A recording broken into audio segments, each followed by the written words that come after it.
इनका रुख करेंगे, बड़ी जानकारी के साथ करेंगे। बड़ी जानकारी सामने आ रही है लखनऊ से। बड़ी जानकारी मिल रही है, मुख्यमंत्री योगी आदित्यनाथ ने बैठक बुला ली है। उपचुनाव को लेकर बैठक ये बुलाई गई है। जिलों के प्रभारी मंत्रियों को बुलाया गया है इस बैठक में। उपचुनाव में जीत को लेकर मंत्र दिया जाएगा मुख्यमंत्री की ओर से। इस वक्त की बड़ी और अहम जानकारी से आपको रूबरू करा रहे हैं। उपचुनाव को लेकर मुख्यमंत्री की ओर से बैठक बुला ली गई है। बताते चले आपको कि इस बैठक का अध्यक्षता मुख्यमंत्री योगी आदित्यनाथ करते हुए नजर आएंगे। तो चुनाव को लेकर मुख्यमंत्री की ओर से बैठक बुला ली गई है। जिला प्रभारियों की ये बैठक है। बताते चले आपको कि जिला के जो सभी प्रभारी हैं वो मंत्री भी इस बैठक में शिरकत करते हुए नजर आएंगे। 9 विधानसभा के 9 सीटों पर उपचुनाव होना है। इसी को लेकर सभी पार्टियों की ओर से दमखम झोंकी जा रही है। इसी कड़ी में बीजेपी की ओर से भी लगातार बैठक का दौर चल रहा है। मुख्यमंत्री की ओर से उपचुनाव को लेकर बड़ी बैठक बुला ली गई है। जिला के प्रभारी इस बैठक में शामिल होंगे।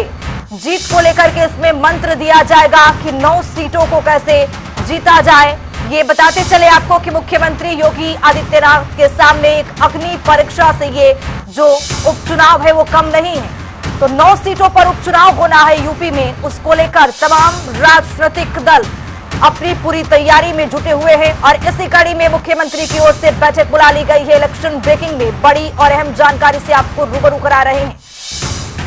बड़ी जानकारी, मुख्यमंत्री योगी आदित्यनाथ ने बैठक बुलाई है। प्रभारी, जिला के जो प्रभारी हैं इस बैठक में शिरकत करेंगे। आखिरकार उपचुनाव को लेकर 9 सीटों पर तैयारी किस तरह की है, बैठक में समीक्षा की जाएगी। तो किन 9 सीटों पर उपचुनाव है, ग्राफिक्स के जरिए आप देख सकते हैं। कानपुर की सिसमाऊ सीट पर उपचुनाव होना है। मिर्जापुर की माजवा सीट, अंबेडकर नगर की कटहरी सीट पर भी उपचुनाव है। अलीगढ़ की खैर सीट, मुरादाबाद की बात करें कुंदर की सीट पर चुनाव होना है। मीरापुर सीट पर भी चुनाव होना है, जिसको लेकर तमाम राजनीतिक दल तैयारियां करने में जुटे हुए हैं। बताते चले आपको कि उपचुनाव आखिरकार हो क्यों रहा है। करहल सीट से अखिलेश यादव विधायक से बताते चले आपको कि वो सांसद हो चुके हैं। गाजियाबाद सीट से अतुल गर्ग विधायक से सांसद बने हैं। लोकसभा चुनाव में जिस तरह से उम्मीदवारों की घोषणा की गई और सभी उम्मीदवार जीत करके लोकसभा में पहुंचे, जिसके बाद से जो विधानसभा की सीटें वो खाली हो चुकी हैं, जिसको लेकर उपचुनाव हो रहा है। मीरापुर सीट से चंदन चौहान विधायक से सांसद हो चुके हैं। कटहरी सीट से लालजी वर्मा विधायक से सांसद बने हैं। इसीलिए उपचुनाव की घोषणा की गई इन सीटों पर। कुंदरकी से जियाउर रहमान वर्ग के विधायक से सांसद बन चुके हैं। बताते चले आपको कि फूलपुर सीट से प्रवीण पटेल विधायक से सांसद बने हैं। इसीलिए जो फूलपुर सीट है वो खाली हो चुकी है। बात खैर सीट की करें तो अनूप प्रधान वाल्मीकि विधायक से सांसद बन चुके हैं। सिसमाऊ सीट की अगर बात करें तो इरफान सोलंकी को सजा होने के बाद ये सीट खाली पड़ी है, जिसके बाद सिसमाऊ सीट पर विधानसभा के उपचुनाव को लेकर यहां पर तैयारियां तेज चल रही है। तेज प्रताप यादव को करहल सीट से सपा ने उम्मीदवार घोषित कर दिया है। सिसमाऊ से नसीब सोलंकी को घोषित कर दिया है। तो बताते चले आपको कि सपा ने मैदान में फूलपुर से मुस्तफा सिद्दीकी को मैदान में उतारा है। सपा ने मैदान में कटहरी से शुभावती वर्मा को उतार दिया है। 2 कांग्रेस पार्टी के पास सीट गई है। माजवा की बात करें तो डॉक्टर ज्योति बिंद को माजवा सीट से सपा ने मैदान में उतार दिया है। बताते चले कि 9 सीटों पर विधानसभा के उपचुनाव है, जिसमें से 7 सीट सपा के पास है, 2 कांग्रेस के पास है। बीएसपी की बात करें तो मीरापुर से भी यहां पर उम्मीदवार की घोषणा कर दी गई है। माजवा से दीपू तिवारी को टिकट दिया गया है। कटहरी की बात करें तो अमित वर्मा को यहां से मैदान में उतारा गया है। बीएसपी की ओर से फूलपुर की बात करें, शिव बरन पासी को बीएसपी ने मैदान में उतारा है एज अ प्रत्याशी। यहां पर दमखम दिखाते हुए शिव बरन पासी नजर आएंगे।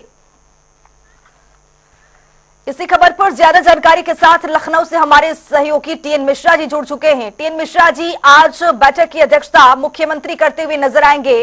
जिला प्रभारियों की बैठक बुलाई गई है, जीत का मंत्र दिया जाएगा, क्या कुछ अपडेट? देखिए, लगातार जो है सीएम योगी आदित्यनाथ जो है उपचुनाव की समीक्षा कर रहे हैं और उस पर नजर रखे हैं। एक एक सीट के बारे में खुद जानकारी लेते हैं और ये उनकी खासियत भी है कि उन्होंने 9 से 9 सीटें जीतने का अपना टारगेट रखा है। एक सीट कभी जो है चुनाव पक्का नहीं होगा या नहीं होगा। लेकिन आज जो बैठक बुलाई गई, सबसे बड़ी बात इसमें जो प्रभारी मंत्री हैं, हर एक कैबिनेट मंत्री और 2 राज्य मंत्री, ये हर क्षेत्र के लिए उन्होंने लगा रखे हैं और उनसे अपनी रिपोर्ट लेंगे कि हाँ क्या रिपोर्ट है अभी तक, क्योंकि उन्होंने कहा एक एक बूथ पे जाकर के और एक एक बूथ को और वहाँ 2 हफ्ते में 2 दिन वहाँ रात्रि विश्राम करें और लोगों की समस्याओं को जानें और जो सरकार की नीतियां उन तक पहुंचाएं। तो ये जो चुनाव हो रहे हैं इसको लेकर के उनका सीधा सा है कि लिटमस टेस्ट की तरह, अगर ये चुनाव भाजपा जीत जाती है, जिस तरह उनका दावा है कि 9 सीटें जीती हैं, तो स्थिति यूपी में और मजबूत होगी और दूसरे राज्यों में भी इसका असर पड़ेगा।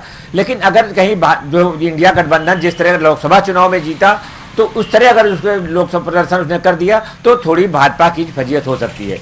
लेकिन फिर भी भाजपा के सारे नेता, चाहे भूपेंद्र चौधरी जी हो और चाहे वो जो सीएम योगी आदित्यनाथ हो, चाहे दोनों डिप्टी सीएम हो, लगातार लगे हुए कि उपचुनाव में 9 सीटें जीतनी है, इस टारगेट रख के वो काम कर रहे हैं।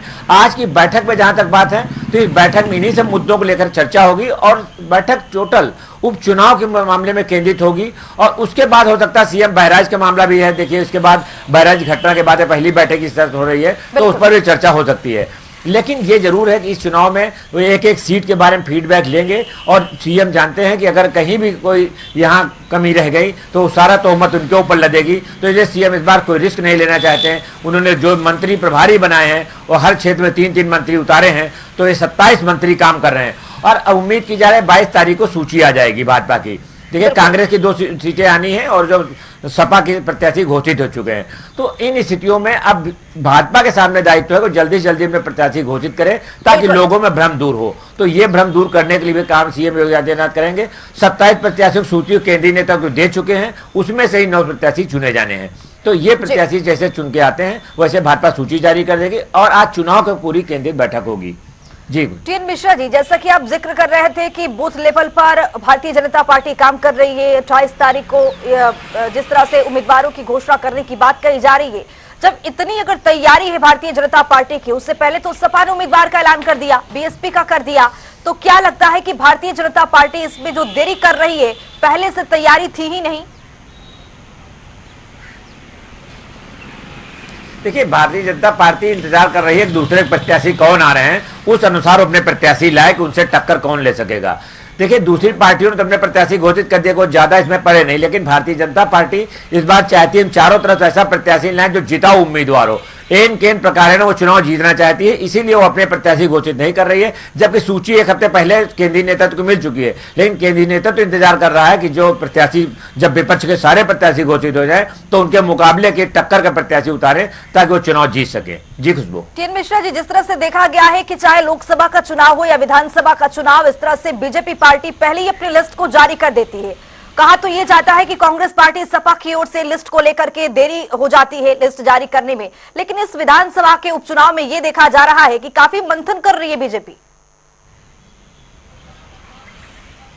जी बीजेपी इसलिए मंथन करे कि लोकसभा में उसको जिस तरह यूपी में जो उम्मीद थी वो प्रदर्शन उसका नहीं रहा, तो अब ये जो सीटें खाली हुई, ज्यादातर इसमें सांसद हैं जो बन गए हैं विधायक, तो उनके सांसद बनने से सबसे बड़ी चीज है कि इनको अपने अब देखना पड़ेगा कि अब देखना जो उपचुनाव हरियाणा के चुनाव परिणाम आने के बाद थोड़ा मनोबल तो बढ़ा है भाजपा का, लेकिन अभी ये नहीं की जा रही कि 9 सीटें से जीत जाएगी जो दावे किए जा रहे हैं, क्योंकि विपक्ष कभी इंडिया गठबंधन में मजबूती से प्रत्याशी ला रहा है, मजबूती से प्रचार भी कर रहा है। अखिलेश यादव खुद निकल भी चुके फील्ड में, जो कांग्रेस को 2 सीटें मिली उसमें कांग्रेस भी अब लगने जा रही है। तो ये है ये भाजपा जो उम्मीदवार इसलिए नहीं ला रही है कि कौन से उम्मीदवार कैसे कांटे की टक्कर दे सके, इसलिए में देरी हो रही है ऐसा माना जा रहा है।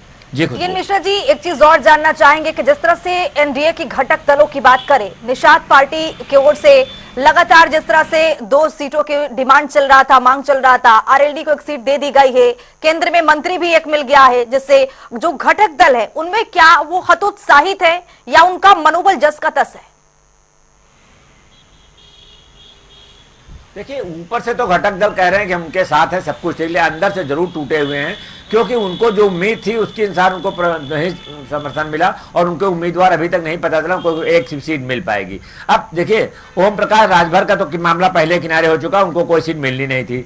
अब संजय निषाद सीट मांग रहे थे, निषाद वो बाहुल्य वोट कहने कि 1 सीट उनके पास थी इसमें से, तो वो 2 सीटें मांग रहे हैं, लेकिन निषाद भी जानते हैं कि 2 नहीं हो सकता 1 सीट मिल जाए। लेकिन अभी भाजपा नेतृत्व ने कोई भरोसा नहीं दिया है कि 1 सीट उनको मिल जाएगी, क्योंकि वो कह रहे मैं सारे अपने सिंबल पे चुनाव, अपने आदमी चुनाव लड़ाऊंगी।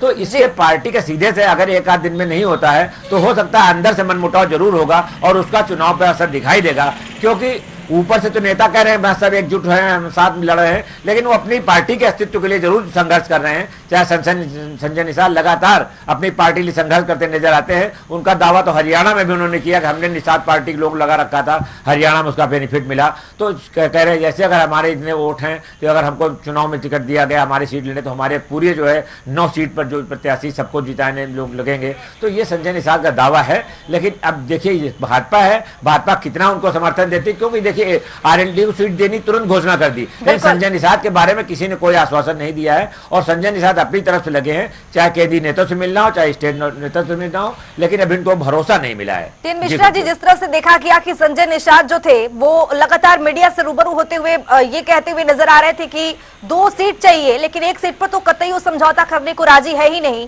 अगर ऐसी बात नहीं बन पाती है तो केंद्रीय नेतृत्व से लगातार संपर्क करेंगे। इसको लेकर के भी बड़ा उनका बयान चर्चाओं का विषय रहा है।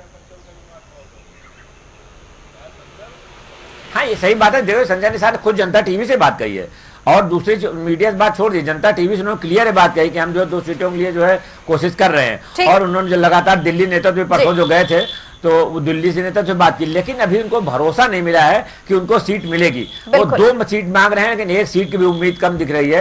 लेकिन अगर पार्टी 1 सीट दे देती तो मैं मानता हूं संजय प्रसाद में समझौता जो है उनका हो जाएगा और संजय प्रसाद निषाद आराम से जो है उसमें काम करेंगे। लेकिन संजय निषाद की जहां तक बात, वो कह रहे हैं हमारे पास मतदाता बहुत है और हमारा मतदाता वर्ग जो है एकदम जो है चुनाव के परिणाम पलट सकता है। तो ये दबाव भी बना रहे हैं ताकि कह करके पार्टी दबाव बनाए ताकि बीजेपी उनको टिकट दे दे और उनके प्रत्याशी। लेकिन बीजेपी भी किसी भी दबाव में आने को तैयार नहीं है। जिस तरह से संजय निषाद का बयान आया, वो लगातार आरएलडी को 1 सीट देने की घोषणा कर दी, लेकिन अभी संजय निषाद को लेकर कोई भी चर्चाओं का जो विषय वो देखने को मिला नहीं है। बैक टू बैक बीजेपी बैठक कर रही है, तमाम तरीके रणनीतियों पर तैयारी कर रही है, लेकिन संजय निषाद को किसी भी तरह से सीट देने की बात यहाँ पर की नहीं जा रही है। बहुत शुक्रिया तमाम जानकारी साझा करने के लिए टिन मिश्रा जी।